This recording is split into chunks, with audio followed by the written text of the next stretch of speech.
Hey, what's up, Tony? Next year, Big Old Media. Now that it's all done, after all the different changes and moving parts that you have to do, how you feeling? Feeling fantastic. The show was a big success. We had ticket sales here in Chicago of over $1.1 million. I think it'll be within literally thousands. It'll probably be just behind Double or Nothing, but right there, both over 1.1 million live ticket sales and the pay-per-view. I said if we hit 100,000 worldwide buys, I would feel it's a big success, and I feel very comfortable now based on the early digital numbers saying we did 100,000 worldwide buys and more, and I feel great about that. That's a big success for a new franchise, and we've always had growth on our pay-per-views year over year based on really strong word of mouth and trying to do good TV week to week to build them. And I think even with all the challenges here, the TV's been really strong the last several weeks. I'm really proud of the work we've done. And to be honest, I've never been prouder of how shows come together. And a lot of it comes to New Japan and their great roster of talent and their great people. For me, being here quarterbacking it, it's been a challenge. And it's probably been, other than the early shutdown, lockdown wrestling of 2020, this is probably the biggest creative challenge I've ever faced. And I think we to come through and do a great show. Probably since Double or Nothing 2020, I can't remember being so proud of putting something together that came together so quickly and changed a lot from what it might have originally been. And when we did the first lockdown pay-per-view, so it was pretty special. And that first lockdown pay-per-view, the world title match for AEW was Jon Moxley versus Brody Lee. So I thought it would be a nice moment. We get Brody Lee out there at the end with Jon as the interim champion, and that was cool. And Claudio. Eddie, a lot of people close with Brody. Of course, Eddie had already stormed off because he was mad at Claudio and Jon. But that was a real cool night, and just a lot of things came together unexpectedly. But I'm really happy with how it all came together. I'm very grateful to New Japan for working with us, and it's been a great partnership, and I think we can do it many times over. All right, congratulations. Thank you. Hey. Tony, so let's talk Cesaro. I kind of want to get some Can we talk ideas. Claudio? Claudio, excuse me, pardon me. So let's talk Claudio Castagnoli in terms of bringing him into AEW, what the process was like for that, and kind of how you feel adding him to the roster. Well, I'll be honest, it's a really good question. I'm glad you asked. Thank you, Denise. So I asked him about coming in actually before I knew for sure that Brian was out, but I had a pretty good idea that Punk would be out, and I could tell there were going to be a lot of changes, and we already had a lot of injured people. I had no idea we'd have even more on the run up to the show, but I just felt like it was actually the day after the forum, so it would have been June 2nd. I called, and I had interest. There was definitely mutual interest, but at that point I felt like there was a good chance. I wasn't sure if it would be here or at another thing that actually I'd be interested to talk to you about in a minute. But I wasn't sure if he would be coming in here or Death Before Dishonor, July 23rd on pay-per-view in Lowell, Massachusetts, Ring of Honor's return event on Bleacher Report, our first Ring of Honor event on Bleacher Report. And I'm very excited about that, and thank you to Bleacher Report and Warner Media for working with us to bring Ring of Honor back to pay-per-view after a very successful return at Supercard of Honor. So I figured there was a chance that if Brian made it back, that there was a good chance that probably he would have started at Supercard, he would have started Death Before Dishonor, and it would have been a great moment there. But I think for the crowd here, this was something very special, and as long as Brian's okay, that's the most important thing, and I think he will be fine. And it was great to have a great moment here at Forbidden Door, so things worked out perfectly, so I was very fortunate. I talked to Brian on the phone last weekend, and he told me he didn't think, he just wasn't feeling 100%. And as soon as he said that, I said, we're 8 days from the pay-per-view, but if you're not feeling 100% today, don't even think about wrestling on the pay-per-view. Don't even think about wrestling at Blood and Guts, because he had been feeling really well. I talked to him in St. Louis on the phone, and he was doing great. And he was so optimistic, and he was like that fired up Bryan Danielson we all know, right? He wanted to go. He was like, I feel great. And he hadn't done anything since Double or Nothing, and he really was optimistic. And then I didn't even want to take another chance as soon as he said that. So he mentioned Claudio, and I said it's funny because I have Claudio under contract. And I hadn't told anybody. You're the first person I mentioned it to. So, but I think that's going to work out real nice for all of us. And you're going to be okay, and he's going to do great. And so it worked out. Thank you. So we had the AEW intro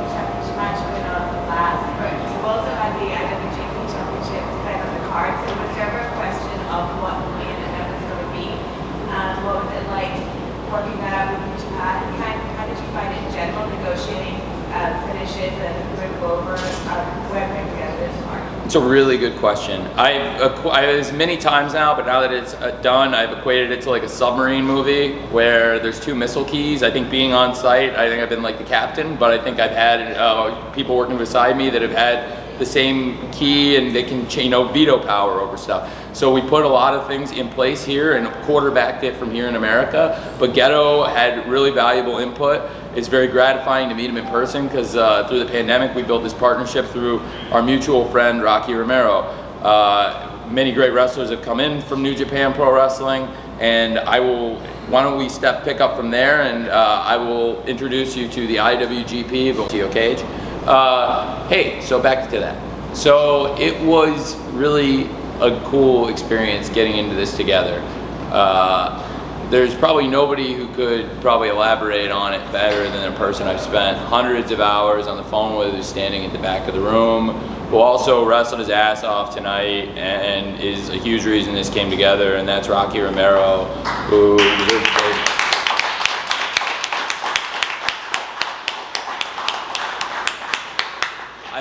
he's been the person who's done hundreds and hundreds of phone calls and messages in between myself and Ghetto and with his own ideas, and he's as responsible for this as anybody, and there's no way we would be doing this right now if it wasn't for Rocky Romero, and I just think the world of him. So thank you, Rock. Appreciate you. It's been a pleasure working with you. It's been a pleasure working with him, and we've worked side by side to help, with Rocky here. He's been able to get feedback from me, ideas. So to your question earlier before Jay White came in and was pretty rude, Steph, it's been a pleasure. It's been a big challenge, I think, on both sides because, there's been injuries and stuff on both sides.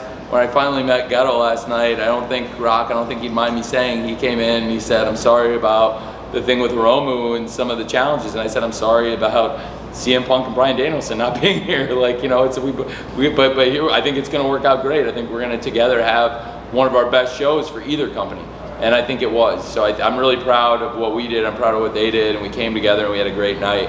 AEW and New Japan, and again, it wouldn't have been possible without you, Rock. So thanks, man. Thank you. Okay, we're gonna go. We're gonna start here. 20 minutes here with Tony. Start here with Nick. Larry Sanders' 8th anniversary. That was for you, RJ City, wherever you are. RJ City watching in Toronto. Hey, you up? Hey. Okay. Hey, welcome back. Hey, thanks. All right, so now your Chambers Big Old Wealth Media. So you own AEW, you own ROH. Wondering, you mentioned Forbidden Door 2, or maybe All In 2. Where are you going with either one of those possibly? Did I mention it All In 2? I don't know, maybe. Well, now with the acquisition of the ROH library and the ROH promotion, that is video footage that is now a trademark of ours, so it's definitely something that I am open to in the future. The biggest event in AEW history is All Out. I think I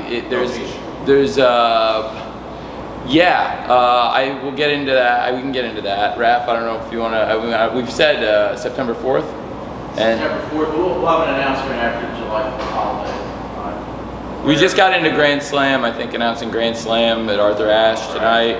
September 21st, Raph? September 21st, Great. Wednesday, December 21st. Tickets go on sale July 22nd. Yep, and I just made the announcement to start the press conference about Ring of Honor, since you asked so nicely. July 23rd, we come back, Lowell, Massachusetts. Yes. And very excited about that. That'll be great for Death Before Dishonor. Very excited, and you just saw the champs here. We'll see, they'll probably defend the titles between now and then, I'd imagine, and we'll see where they're at coming into there, and a lot of other great champions in Ring of Honor. Ring of Honor Pure Champion Wheeler Yuta is actually defending the title on AEW Dark on Tuesday night, leading into Blood and Guts. It's a bold move going into Blood and Guts, so it's going to be Wheeler Yuta against Tony Nese, who had a Pure Rules match last week. That's going to be a great match, I think, on Tuesday night. Really excited about Wednesday night Blood and Guts. I think for Ring of Honor, a lot of great wrestlers in AEW with great backgrounds in Ring of Honor we've seen. There's a lot of great opportunities, but I'm really excited to bring that promotion back with Death Before Dishonor, and we'll see where that takes us. They'll be at the UMass Lowell Zonda Center, and I'll go on sale July 8th. It's Saturday, July 23rd. Got a question over here. Hi Tony, Nick Hausman, Wrestling Inc. How you doing? Good, Nick. Thank you I'm doing well. Thanks. It's great. It's a hometown show for us. I know, right? It's wonderful. It's gonna be 20 minutes. My question was about somebody the fans are still talking about that we haven't seen on AEW TV since his bombshell promo. That's MJF. Is MJF still with AEW? Like, what is his status with the company right now? I am, especially after the great show we did. I'm not going to comment on it, but it's a fair question to ask. But I'm not going to cover that one right now. Thanks, Nick. Do you have another question you want to ask? Yeah, I would actually. Sure. No, I didn't want you to waste up your question. Let me. Do you have what's follow up, Nick? I want to find. Sure, it's okay. What is it? I need a microphone. sorry, Nick. Sorry, I know. Thanks, Nick. The other thing is I wanted to bring a little bit of the real world into this right now, another non-Forbidden Door question, but obviously on Friday there was a big Supreme Court ruling, a big topic of conversation is if employers are going to be paying for women under their employee to be going across state lines to get abortions if the situation does arise. Is that something that you would be willing to do for female members of the roster or people that are under your employ? Hasn't come up. I don't know. It's just that situation hasn't come up. And honestly, since last Friday, we've been working on Forbidden Door almost nonstop. So that situation has never come up. So I can't say. But sorry not to answer either of your questions, Nick. Thanks, Tony. It seems like you've got a ready-made feud between Moxley and CM Punk when he returns from injury. Was there any temptation to use CM Punk tonight to push that feud forward? Well, I think it made a lot of sense with his just coming off surgery very recently for him at home recovering.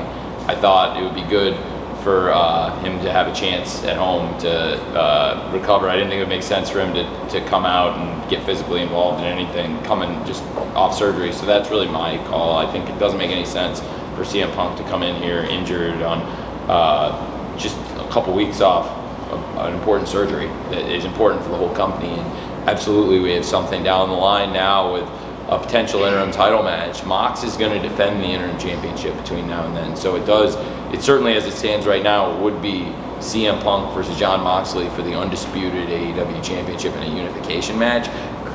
Chris, I know you know very well as somebody who covers for DAZN boxing and mixed martial arts and fighting, the idea of the interim championship and what it means. But obviously, when there's a champion who's had a surgery, it means potentially some time off. I think it makes a lot of sense with us having the weekly television show to have a great interim champion defend the title between now and then. So I don't think it's a foregone conclusion that it's going to be Punk versus Moxley, but I do think we know that Moxley's the interim champion, the first ever interim AEW world champion, and presents a very interesting matchup possibility down the line. But I also think there's a lot of really exciting matchups for Mox as the interim world champion on Dynamite and Rampage and potentially other places. So I'm really excited for Jon as the interim world champion, and it feels like it was a long time ago because we've had a lot of people come through that not so forbidden door today to speak to you all. But when Jon was up here, it was cool sitting up here with him, and it means a lot to me and I think a lot of other people that he's back, and to see him like this, it's awesome. From where we were when I was in front of a lot of you before. Thank you for coming over. Thanks. Question over here. Hi, AJ. Hello. First off, great show tonight. Thank you. I appreciate that, man. And my question is going to be about Ring of Honor. And has there been any plans backstage to start up a weekly show for Ring of Honor? That is one of the most relevant and best questions. There's been a lot of conversations about it, but it takes two to tango, so as they say. So that I would love to provide that and present that content. I think it's right now we've got this great new management team at Warner Brothers Discovery, and they are really, really strong management, and they're great. And I've had really good interactions and meetings with them, and I think there's a lot of projects at AEW they're very excited about, and I have been talking to them about that, and also had conversations about now Ring of Honor TV with the new bosses of Warner Brothers Discovery, which is the largest creator of content in the world. And it's really exciting to have that as our media partner. And in the pro wrestling space, with Ring of Honor now, I was really very eager to keep some of the momentum we built with Death Before Dishonor coming now, some of the momentum we built with Supercard of Honor, because it was one of the most successful Ring of Honor pay-per-views ever, certainly the most successful in several years. And it would be probably on the top 3 Ring of Honor events in terms of generating revenue in 20 years, over 20 years now of Ring of Honor. And so I wanted to keep that momentum going, really have something. So even though we aren't ready to launch the weekly TV show by July 23rd, on July 23rd, we are going to come back on pay-per-view with Death Before Dishonor. I'm really excited about the card. And we have great champions in Ring of Honor now, and there's interesting things coming out of Supercard of Honor and things that have happened on AEW TV since Supercard of Honor, and whether it was Dynamite or Rampage, and also Battle of the Belts where the Ring of Honor World title was defended. We've seen the world champion Jonathan Gresham, he defended it there against Dalton Castle, and then he was on Rampage this week. The Pure champion Wheeler Yuta was on the show tonight and will be in Blood and Guts, and also he's going to defend the title against Tony Nese between now and then. And we've got, of course, Mercedes Martinez. We've seen her also teaming with Serena Deeb, which is kind of interesting lately. And a number of other Ring of Honor stars. We saw Tully Blanchard bring his group in. Samoa Joe and Jay Lethal have a long-standing rivalry, which is pretty interesting because Samoa Joe is the Ring of Honor World Television Champion, and Jay Lethal's the longest-reigning Ring of Honor World Television Champion ever. And that's a rivalry that goes back to our first Ring of Honor show. So there's a lot of cool things that have been happening in Ring of Honor and will happen in Ring of Honor. I really am hopeful and optimistic that we are going to get weekly TV back, like you asked. But the next step is definitely July 23rd for Ring of Honor on Death Before Dishonor. Thanks, man. Hey. Nick Tillwalk, USA Today, Wrestling Junkie. You mentioned earlier in the week that you at least pondered the idea of a two-night show because of all the talent that you have on the roster. And also, I think fans like the fantasy book stadium show for you guys, like a football stadium, really large venue. Now that you've successfully pulled off Forbidden Door once, do you feel like this could be the event that would go in one of those directions, like a two-night show? Could it be bigger? I think there's always possibilities for growth, and that's one of the really great things about our business has been the year-over-year pay-per-view growth. Every franchise we've ever had has grown year-over-year. So Double or Nothing, All Out, Revolution, and Full Gear, all of them have had year-over-year growth, and we've done 4 Double or Nothing now and 3 of All Out, Full Gear, and Revolution. All of them have gone up year-over-year. And so now with our kind of baseline we've set for this, I hope we can continue that trend also with our partnership with New Japan and have Forbidden Door go up year after year, and that would be great for us. People always ask me what my 5-year plan is, and I'm really happy. I think if we can give the wrestling fans Dynamite, Rampage, and keep strong TV for the fans, and then obviously with Ring of Honor, I was just talking about that. I think there's opportunities there for us. I don't know. I think it's a huge show now, but success would be growing it year over year. And in terms of live attendance, this was a great live attendance. I mean, it's hard to beat this, but also growing the pay-per-view business year over year, expanding. We're in 130 countries, AEW now around the world. New Japan is in a lot of the same countries. We actually present our TV and streaming in New Japan through New Japan World. And I think just growing this business year over year would be big success, just like we've had with our other pay-per-view franchises. Thank you. Hi, Dominique Tazapra from Montreal TV Sports. Just wanted to see if you had any update on the Adam Cole and what happened at the end of the match. Yeah, I think Adam Cole will be okay, and I think he was in the match, and it was a very physical wrestling match, and he was pinned in the match, and the timing of it wasn't. It may not have looked when people expected it to happen, but that's when it happened, and he's going to be okay long term. But it was probably if he couldn't continue wrestling, it made sense for that to, I think if you can't keep fighting, there's discretion is a better part of valor. So I think long term he'll be okay. Thanks.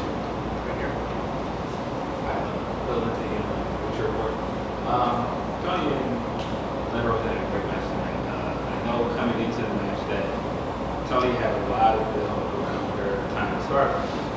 Was there any interest in bringing a game like the Stardom or NJPW for the show? Yes, I was interested in that, and there was, to be honest, the people from Stardom, I was interested in using Stardom. They have obviously a close relationship with New Japan Pro Wrestling being aligned. And all the wrestlers from Stardom were pretty much booked, and they didn't have visas, so it was a big obstacle. And I think there is definitely potential there. Certainly, Tony is one of the hottest rising stars in AEW since she arrived in AEW, and I thought it made great sense. She's been a champion in Japan. She's got great experience at Stardom, and also somebody who's been on our TV.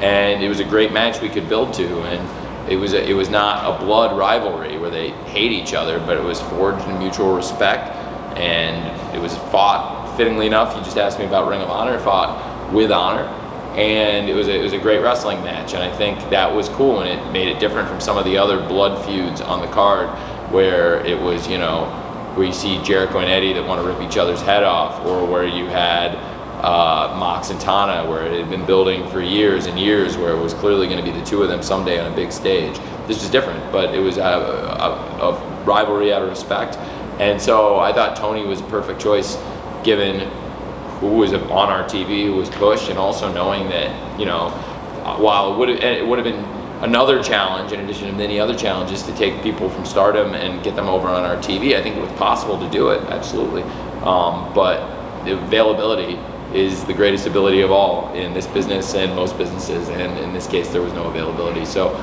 Tony was, for many reasons, I thought a great choice, and I thought Tony and Thunder Rosa had a great match. Thank you. Thanks. Thank you. Hey, Rich. Hey, John, Rich Van, UFB Torch. Quick question. On Friday, and then even you started Friday with a press conference Scrum, and you ended tonight with negative one, talking about the idea of trust and what happens when people lose trust, gain trust, things like that. Sean mentioned the ESPN article. These guys tonight, the talent, mentioned how much you trust them to do things either in the ring or outside. How do they build that with you, and then as you build your roster, how do folks still stay accessible to you and you not go crazy? Well, it's a great question. I think for people who are really experienced in wrestling, Claudio, we never worked together before tonight, but with Claudio, based on his reputation and coming in, he's not somebody you necessarily need to put through any kind of developmental.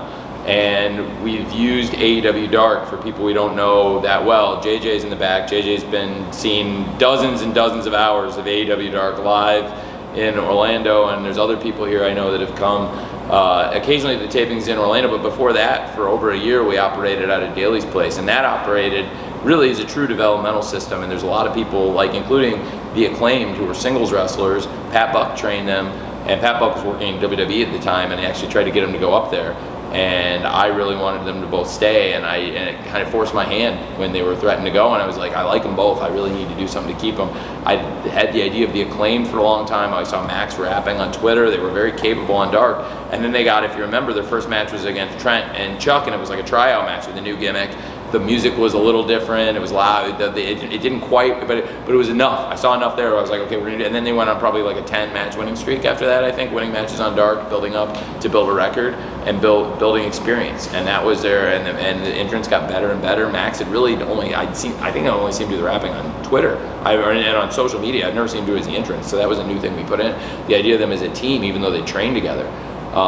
And so that's a really good example. Red Velvet's somebody who came in and was working on AEW Dark and has come in and become a really important part of our TV, like story of my June. Also somebody who got injured and has been a huge part of the TV recently and has been out with an injury, which is unfortunate in that match she had with Chris, which was a great match on Rampage, Statlander and Red Velvet. We've had a lot of great matches, and then unfortunately had injured people coming out of them, which is sometimes the price people pay with these great hard-hitting matches. And but Red Velvet's another example, like Max Caster and Anthony Bowens, both separately and then put together as a tag team, maturing on that stage. Powerhouse Hobbs, first he was Will Hobbs, and look how far he's come from when he started on AEW Dark, not as a person who was out there winning matches, and a person who grew as a wrestler and has grown as a person and a presence here in the company. Number of other people. So there's, for people we don't know as well, sometimes going through Dark, -1, little Brody, through working on Dark, and he's done a lot of fun stuff. He's had fun matches down there. JJ's laughing in the back because he's seen some of the funniest stuff he's seen in his life with little Brody, and the kid's, he was 10 years old and he's making, hundreds of people, not 15,000, but hundreds of people laugh in his studio. That's pretty good for 10 years old. And so he earned my trust enough where I gave him a mic and put him out there with some of his friends and some of his dad's close friends like Mox and Claudio, and Eddie wasn't out there at that point, but Eddie would be another person on that list. And it was just a nice thing for the crowd, and I wanted to get him out there, and I thought it was cool. And I thought, because of Mox, I remember Mox's first pay-per-view defense of the title when he first won the title was against Brody Sr., so I just thought and that was probably the last time I've been as proud a show that had as many challenges. I mean, that had the most challenges of any show ever. I could talk for an hour just about the 3-week build and putting that together during those tape shows, and also learning how to edit shows because we never taped Dynamites before that. So that probably April 2020 was the last, and then into May 2020 is probably the last time I felt this way, where it really came together and where it could have not gone this well. So yeah, does that make sense? Yeah. Thanks, man. Got time for 2 more questions. Great. Here's one. Tony, I want to talk about Orange Cassidy tonight. Match of the year potentially with Will Ospreay. I'm a big Orange Cassidy guy. What was your reaction when the match was over? Match of the night to me. And reportedly Orange Cassidy was supposed to get new theme music. I read somewhere today. We didn't hear that tonight.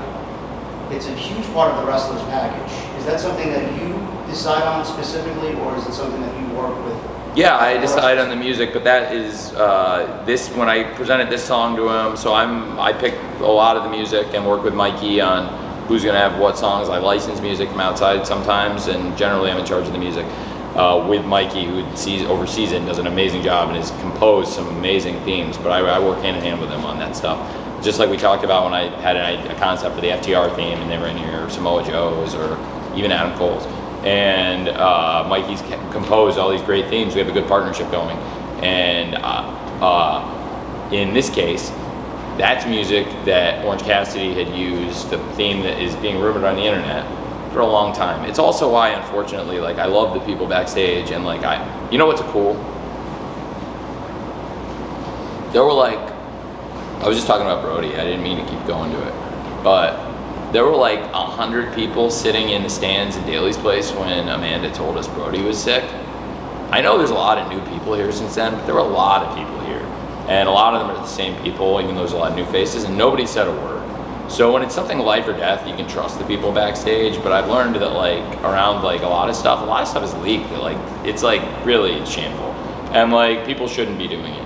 And that's one of those ones where it like screwed up what would have been maybe a pop, but also which would still be a huge pop. I mean, these things are organic, so you can't make that not. It's gonna be a huge pop if it happens.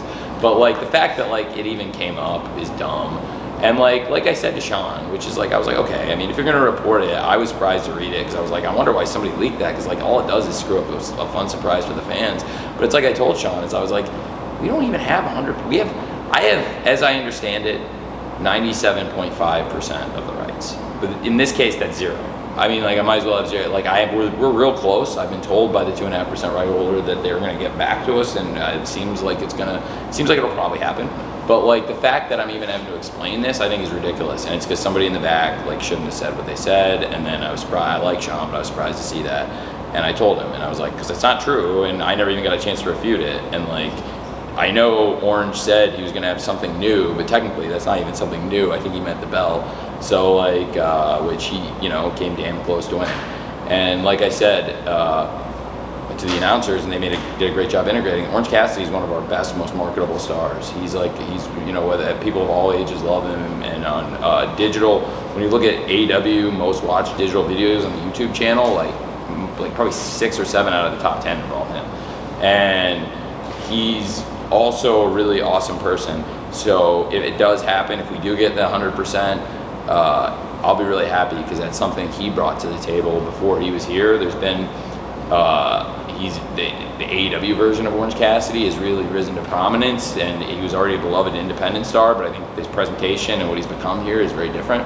And I think people respect and understand that he really is a great pro wrestler under the gimmicks. And now I really believed that tonight he would tear the house down in Chicago like he did with Pac in his very first singles match, which we spent over 6 months, and spent, I think I guess not quite 6 months, we were over 5 months of TV building to that, plus the pay-per-views before that. And so over 6 months really building up Orange Cassidy since All Out, that he never worked a singles match till he had that match with Pac, and they tore the house down. Also, unrelated, what a night for Pac, right? Like, awesome for those two. And back in Chicago, I thought they both had, even though Pac won the title and Orange didn't, they had one of the best matches in the history of the company in Revolution 2020, and I was so happy. So you asked me about my reaction tonight, and it was very similar to that.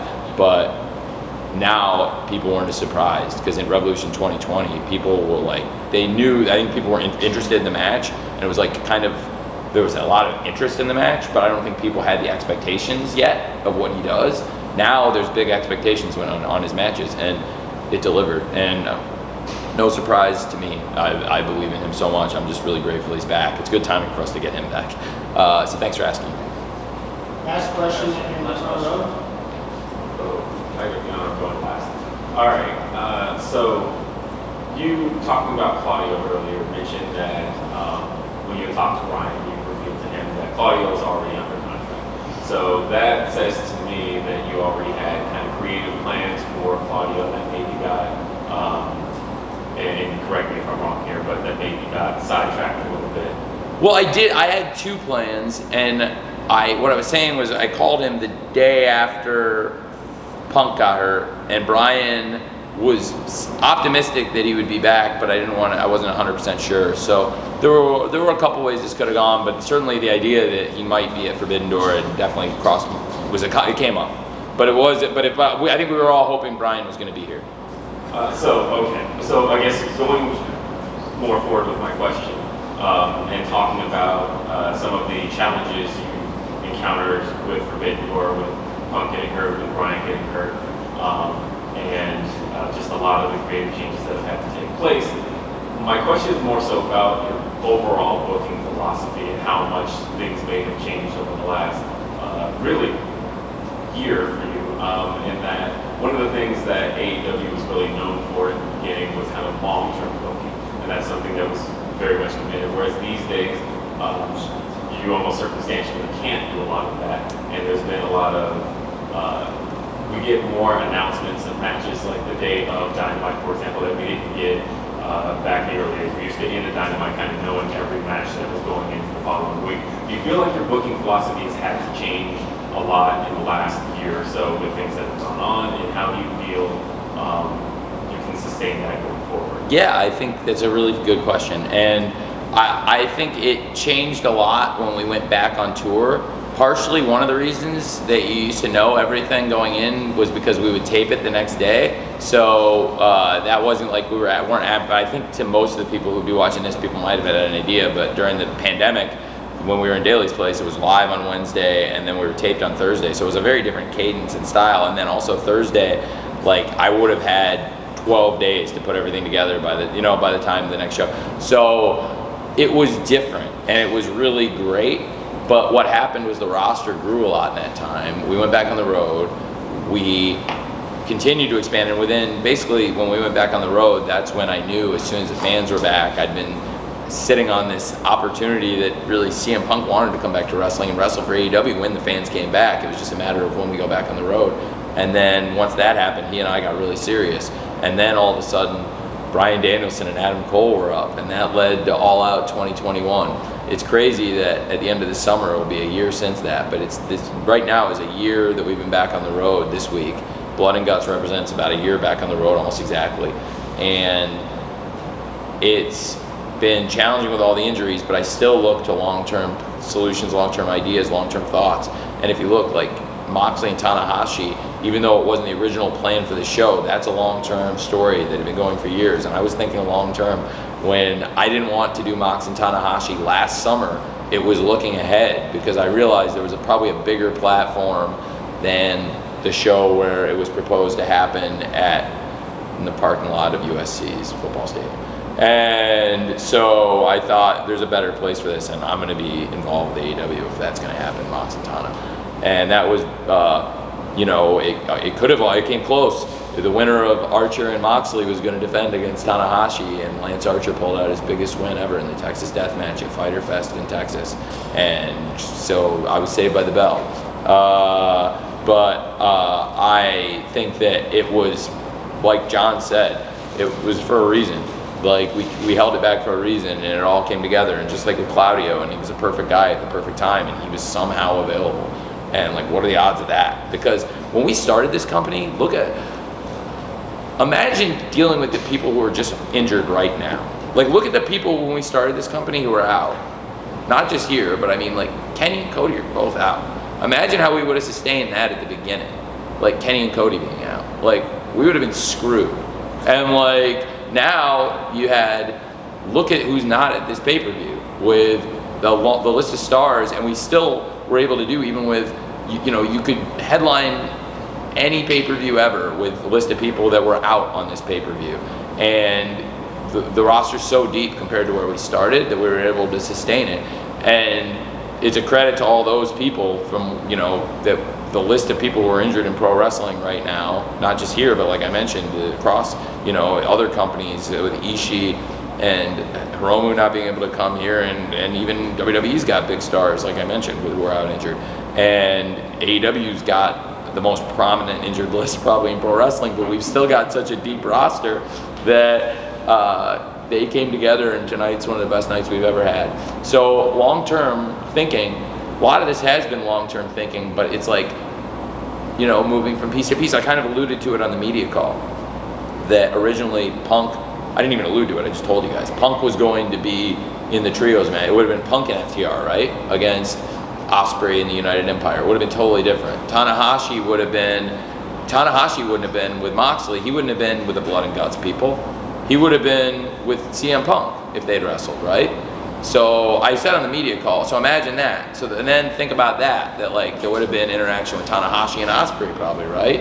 I would have done other stuff too. I had all kinds of stuff that we weren't able to do. That being said, it's long-term booking when you have Mox and Tana. That's something that not just like for a special day. You're not saving it for a rainy day. You're saving it for like a very special day when you need something very special. And this was that special day. Mox and Tana, they were the men of the moment. Claudio was a man of the moment. And so it fit in with our long-term plans, like this Blood and Guts we've been building to for so long. Chris and Eddie is a feud that goes back to the beginning of the year, before Joey broke Eddie's face and shut the feud down. And so that was the end of last year. That was in January, and early January, and then Eddie couldn't fly or travel or come to the shows, and so it was. This goes back to the like last year, and Chris and Eddie have been at each other's throats for a long time, and they both changed. John's changed. So we're in a different place now. It's a really good question, but I think going back to live television, a lot of a new roster coming in, and then those people getting injured changed a lot of things. And I'll leave you with one last thought that's kind of takes us full circle, but it's like interesting stuff. It's all stuff I would have said to you guys, and I said to you, look at where we've come. When Chris was out with the blood clot, and John went into treatment, and the company was completely different. And we had just brought in CM Punk and Bryan Danielson and Adam Cole, all as free agents. And I was saying at the end of the year to anybody who would listen, thank God I had these three guys, because they were, along with the CM Punk and MJF, the Bryan Danielson and Hangman, and the Adam Cole and Orange Cassidy, and this peripheral stuff around it was carrying the TV week to week. Those three guys were in the three programs that carried the company through that time. And now look, and all three have had injuries and been out, and Cole came back tonight, and hopefully he's going to be able to come back soon from that, but he had been out, and this was his first match in a long time, and then Danielson and Punk have been out, and Mox came back better than ever. Chris came back, and we've had new faces come in and join the company that made including now Claudio, and so I just think it's pretty cool how full circle it came, because Chris and John were out. They've come back. They both look totally different. They've both done this transformation. And then the people who came and helped fill that void, now they need the time. Now they're beat up. And now these guys have stepped back in. The first two champions. I just think it's really cool. I think so you talk about, again, long-term, full circle, being back here in Chicago, having John and Chris at each other's throats again. That's long-term too. And I just thought it was really cool. So it all came together, even if it wasn't the original plan for tonight. Everything tonight had been coming, so it was awesome. Thanks for all being here. People have traveled a long way to be here, a lot of you. And people from overseas, people from the West Coast and all over the world. And AJ, I kept you up late once again, and you got a lot of locker room talk, but by now you're probably used to it. All this was, even for you, this is pretty extreme, I'm sorry. Thank you everybody for being here, and I really appreciate it. Thanks guys. Thank you.